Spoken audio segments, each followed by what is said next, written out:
আপনারও কি তাই মনে হয় যে সকল রাজনৈতিক দল এই সরকার যে জায়গাগুলোতে ভুল করছে বা যে কাজগুলো সরকারের প্রায়োরিটি দিয়ে করা উচিত ছিল সেই কাজটা না করার জন্য একইভাবে সমানভাবে সমালোচনা করছে, নাকি আসলে কম বেশি যেটুকু না বললে না এরকম? আমার তো মনে হয় যে সবাই ঠিক সমস্যারে কথাগুলো বলছেন না, বললে হয়তো সরকার আরো গুরুত্ব দিয়ে দেখতো। একদম, আমি একজন পর্যবেক্ষক হিসেবে যদি দূর থেকে দেখি, আমি অনেক সময় এনসিপির নেতৃবৃন্দকে সরকারকে ডিফেন্ড করতে দেখি।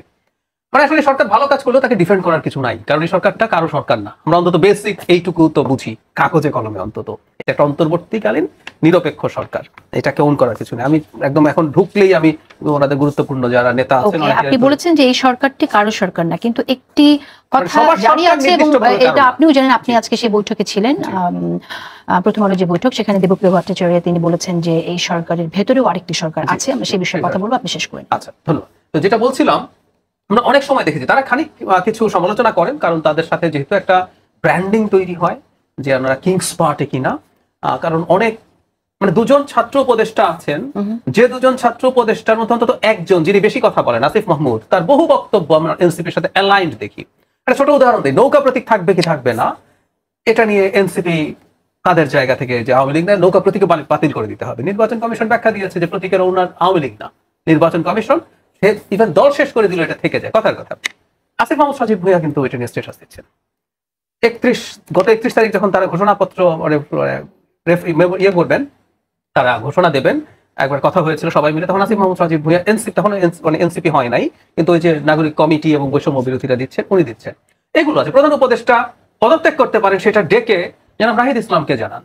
এর আগে বিএনপি বা জামায়াত দেখা করতে চেয়েছে, দেখাও করেন। নাহিদ ইসলামের বরাতে আমরা বাইরে জানতে পারলাম যে প্রধান উপদেষ্টা তাকে জানিয়েছেন যে তিনি পদত্যাগ করতে পারেন। এরকম অনেকগুলো ঘটনা আছে। এই সরকার এবং এই দলের মধ্যে নিশ্চিতভাবে এক ধরনের অ্যালাইনমেন্ট আছে। আমি বলতে চাই যে এই সরকার এনসিপি সরকার, এনসিপি সরকার এভাবে বলবো, সরকারের খুবই নেক নজর আছে, সুদৃষ্টি আছে। এবং একই সাথে আমি যদি উল্টো বলি, বিএনপির প্রতি এখন আশা করি টেনশন খানিকটা কমেছে। বিএনপিকে উনি ইন্ডিকেট করে জাপানে খুবই টাফ কথা বলেছেন, একটি দল সংস্কার চায় না, একদম ক্লিয়ারলি বলেছেন তারা শুধু নির্বাচন চায়। যে অভিযোগগুলো আপনি দেখবেন এনসিপি বা জামায়াতে ইসলামী করছে, একই রকম অভিযোগ তিনি করেছেন জাপানে গিয়ে। খুব স্বাভাবিকভাবে এখন যেটা দাঁড়িয়েছে, বিএনপি তার জায়গা থেকে যেহেতু সে নির্বাচনটা পেতে চায়, সে সরকারকে চাপের মধ্যে রাখতে চায়। বিএনপির প্রভাব নেই সরকারে, আমি তা বলছি না, কিন্তু আমি বলছি ক্যাবিনেটেই দুজন সদস্য আছে যারা আজ হোক, যেমন নাহিদ ইসলামের কথা বলি। আচ্ছা, উনি যখন এনসিপির প্রধান হলেন, ওনার কি ওই দিন সকালে ঘুম ভেঙে মনে হলো আমি এনসিপির প্রধান হব, আমি রিজাইন করলাম কি এনসিপির প্রধান হলাম? না, উনি দীর্ঘদিন থেকে চিন্তা মাথায় রেখেছেন, পরিকল্পনা করেছেন, আলাপ আলোচনা করেছেন। করেননি? আমরা তো জানতাম অনেক দিন আগে থেকে যেন নাহিদ ইসলাম দায়িত্ব নিতে যাচ্ছেন, তো উনি ওই চিন্তা মাথায় রেখে তো সরকারের ভেতরে ছিলেন। আরো দুজন আছেন যারা, আমি প্রায় বলি আমরা না এই সমাজে থাকি, এই যে এনসিপির যারা আছেন আমাদেরই ভাই, আমাদেরই ছোট ভাই ছোট বোন, তো ওই দুজনও কতটা কানেক্টেড আছেন আমরা আসলে জানি, এটা জেনে শুনে বলছি। তো ফলে এগুলো জানা জানি আছে। তো তাদের ক্যাবিনেটে পার্ট আছে, প্রধান উপদেষ্টার নেক নজর আছে, বা ছাত্রদের প্রতি, ছাত্ররাই তাকে নিয়োগ করেছে বলে তার যে প্রাথমিক পারসেপশন, তো ওনাদের প্রতি তো এই ধরনের অ্যাটিটিউড আছে। এই যে 4টা দল গেল, কিসের ভিত্তিতে 4টা দলকে সিলেক্ট করেছে আমি তো জানি না। ধরুন বিএনপি, জামায়াত ইসলামী এবং এখনকার ওয়ার্ক মাঠে কার্যকর দলগুলোর মধ্যে ইসলামী আন্দোলনও কিন্তু বেশ কিছু নির্বাচনে, বিশেষ করে লোকাল নির্বাচনে পার্টিসিপেট করেছে এবং তাদের একটা উল্লেখযোগ্য সংখ্যক ভোট দেখিয়েছে। আমি যদি প্রশ্ন করি এনসিপি কেন, এনসিপি 4টা দলের পার্ট কেন? এর আগের বারও যখন প্রধান উপদেষ্টার পদত্যাগের সময় বসেছিল, তখন 3টা দলের সাথে আলাদা আলাদা বসেছিল। বিএনপি, জামায়াত আমরা বোধগম্য কারণে বুঝি, এনসিপি ছিল। এনসিপি একটা নির্বাচনেও পার্টিসিপেট করেন নাই। এনসিপি, ওনাদের প্রতি আমাদের শুভকামনা আছে, আমরা তাদেরকে ভালোবাসি। আমরা ওনারা যারা আছেন ওই দলে, যে সামনে আছেন, তারা ওই সময় মাঠে সামনের সারিতে থেকে আমাদের এই মুভমেন্টে মারাত্মক রকম প্রভাব ফেলেছেন, কোনো সন্দেহ নাই। জাভেদ কি এই প্রশ্নটা উত্তর দিতে চায়? সরকারের দিক থেকে ওটা আছে, হ্যাঁ সরকারের দিক থেকে ওটা আছে, তারাও ইনফ্যাক্ট সরকারকে ওই সাপোর্ট দেন, এইভাবে এক ধরনের আন্ডারস্ট্যান্ডিং আছে বলে আমার মনে হয়।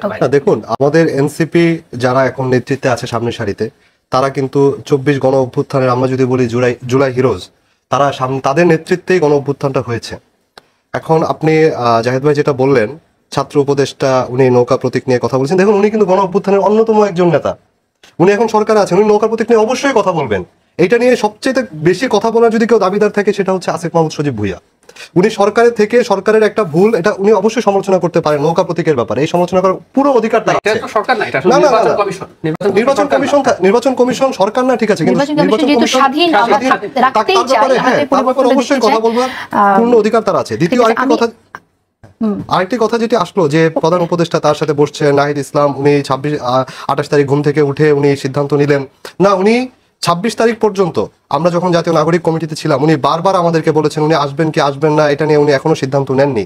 উনি 26 তারিখ সিদ্ধান্ত নিয়েছেন এবং এর আগে একটি মাত্র বৈঠক হয়েছে আমাদের সাথে। সেই বৈঠকে উনি বলেছেন যে আমরা যখন তাকে আশ্বস্ত করেছি না আমাদের একটি রাজনৈতিক দল হিসেবে যদি আমরা দাঁড়াতে চাই তাহলে নাহিদ ইসলামের আসলে বিকল্প নেই, সেই ক্ষেত্রে উনি 26 তারিখ ডিসিশন নিয়েছেন এবং 26 তারিখে উনি কিন্তু রিজাইন দিয়েছিলেন। আরেকটি কথা না, সেটি না বলে নয় যে প্রধান উপদেষ্টা কেন 3 দলকে ডাকছেন। একটা জিনিস একটু বলি, মানে নাহিদ ইসলাম 26 তারিখ বৈঠকের আগে ওনার মাথায় এনসিপি তে যাওয়ার কোনো চিন্তা ছিল না? না, চিন্তা ছিল না। মানে উনি হঠাৎ করে 26 তারিখ বসে সিদ্ধান্ত নিয়ে নিলেন। তার আগে আমি বলেছি খুবই হট হেডেড মানুষ উনি। তার আগে আমি কিন্তু বলেছি উনি একটি বৈঠক করেছেন। তার আগে আরেকটি বিষয় হচ্ছে প্রধান উপদেষ্টা কেন 3টি দলকে ডাকছেন, উনি ভাই যেটি প্রশ্ন করলেন সেটি হচ্ছে এই বা নাহিদ ইসলামের সাথে কেন উনি পদত্যাগের কথা বলছেন।